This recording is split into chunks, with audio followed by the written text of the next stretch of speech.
ఈ అభినందన సభ వల్ల నరేంద్ర మోడీ గారు వారి ఆలోచన విధానం సబ్కా సాత్ సబ్కా వికాస్ అని చెప్తున్నప్పుడు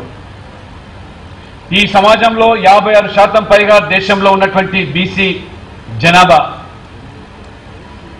వారి సమస్యల పట్ల, వారి అభ్యున్నతి పట్ల, వారి సంక్షేమం పట్ల గత ప్రభుత్వాలు ఏ విధంగా విస్మరించాయి.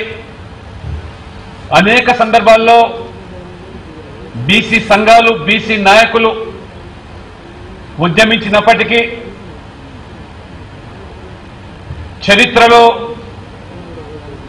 బీసీలకు జరుగుతున్నటువంటి అన్యాయం పట్ల పాలకులు దృష్టికి తీసుకొచ్చినప్పటికీ గత పాలకులు ఎస్సీ, బీసీ, ఎస్టీలను, మైనార్టీలను కేవలము ఓటు బ్యాంకు రాజకీయాలకు వాడుకున్నారు తప్పితే ఓట్ల వేటలో వారి యొక్క మాటల గారిడితో మభ్యపెట్టి అధికారంలో కొనసాగారు తప్పితే వారి సమస్యల పట్ల అధ్యయనం చేసి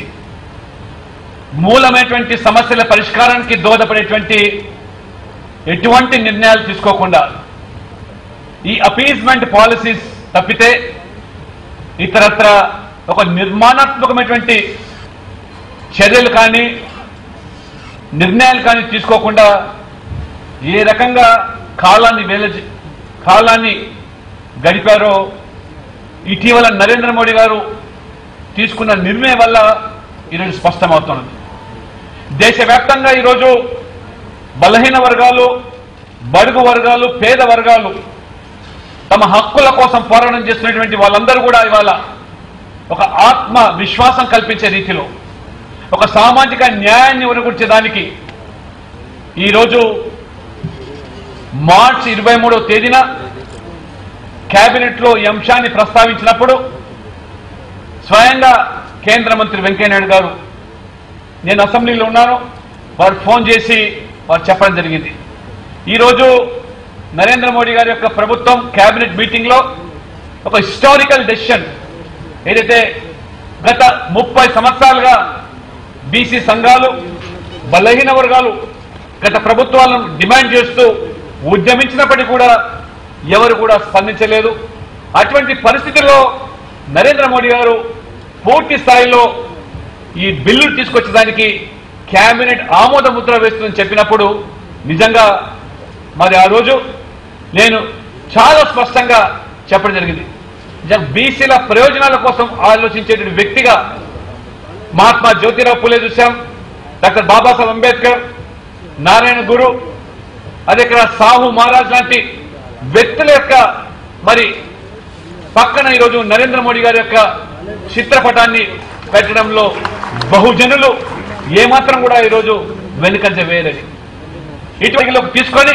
ఒక్క రోజులో వారు ఏ రకంగా సర్వేలు నిర్వహించి దాన్ని ఎక్కడ కూడా సర్వే నివేదికలు బట్టబయలు చేయకుండా, బహిర్గతం చేయకుండా నిగూఢంగా ఈరోజు ఒకవేళ కనుక ఆ సమగ్ర సర్వే ఫలితాలు కనుక, నివేదికలు కనుక బయటికి వచ్చినట్లయితే వాస్తవాలు బయటకు వస్తాయి. అందుకనే మరి ముఖ్యమంత్రి స్వయంగా అసెంబ్లీలో చెప్పాడు, 54% ఇవాళ బీసీలు ఈరోజు ఈ రాష్ట్రంలో కొనసాగుతున్నారు. సమగ్ర కుటుంబ సర్వే యొక్క మరి నివేదిక ప్రకారంగా చెప్పడం జరిగింది. 16% ఎస్సీలు,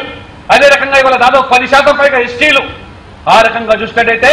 85% జనాభా ఈరోజు ఎస్సీ, ఎస్టీ, బీసీ, మైనార్టీతో కూడుకునే రాష్ట్రం తెలంగాణ రాష్ట్రం అని, వీకర్ సెక్షన్ స్టేట్ గా ఈ తెలంగాణ పరిగణింపబడుతుందని చెప్పినటువంటి ముఖ్యమంత్రి గారు ఈ వీకర్ సెక్షన్ స్టేట్ గురించి ఏ విధంగా ఆలోచన చేస్తున్నారంటే ఎక్కడ కూడా ఈ 3 సంవత్సరాలు మనం చూసాం. వారు ఈ యొక్క బీసీల పట్ల కానివ్వండి, ఎస్సీల పట్ల కానివ్వండి, ఎస్టీల పట్ల కానివ్వండి ఏనాడు కూడా ఒక భవిష్యత్తు ప్రణాళిక రూపొందించి